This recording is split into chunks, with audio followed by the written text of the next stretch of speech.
શિક્ષકો હવે શ્વાનની ગણતરી કરશે। જી હા, શાળાઓ અને શૈક્ષણિક સંસ્થાઓમાં સર્વે કરવાની સૂચના છે। કમિશનરે શાળાઓની કચેરીઓને પણ પરિપત્ર કર્યું છે। સર્વે કરીને રિપોર્ટ 3 દિવસમાં ડીઈઓને આપવાની રજૂઆત છે। શ્વાનના ગણવાના પરિપત્ર પર શિક્ષણ મંત્રીએ પ્રતિક્રિયા આપી।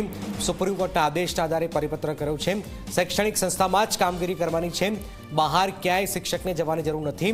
કોંગ્રેસ પર પ્રહાર કરતા કહ્યું છે કે આક્ષેપ કરવો એમનો અધિકાર છે।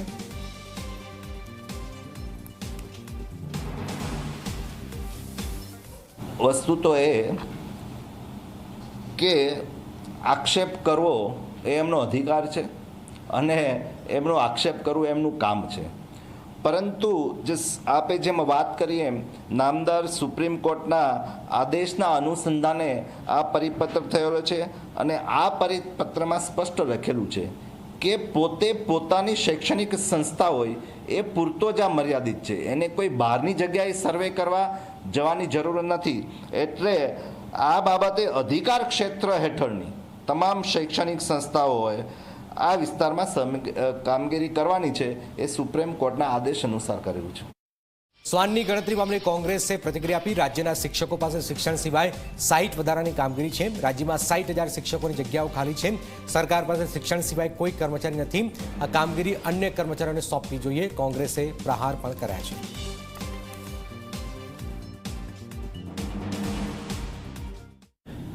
શિક્ષકોને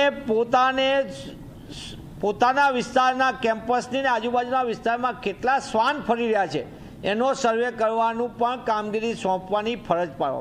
મને એમ લાગે કે શિક્ષકોને એક તરફ પરીક્ષાનો સમય આવી રહ્યો છે, શિક્ષકો છેલ્લા 3-4 મહિનાથી ચૂંટણીલક્ષી કામગીરીના કારણે વ્યસ્ત હતા, સાથે સાથે હમણાં વસ્તી ગણતરી શરૂ થઈ ગઈ અને તેવા વચ્ચે ફરી એક કામગીરી એવી સોંપવામાં આવે જેના કારણે શિક્ષકને શૈક્ષણિક પોતાનું વર્ગખંડમાં આપવાનો સમય પણ ન મળે અને બીજી બાજુ શિક્ષકોના સ્વમાન ઉપર પણ મોટી આઘાતજનક અસર આવી રહી છે।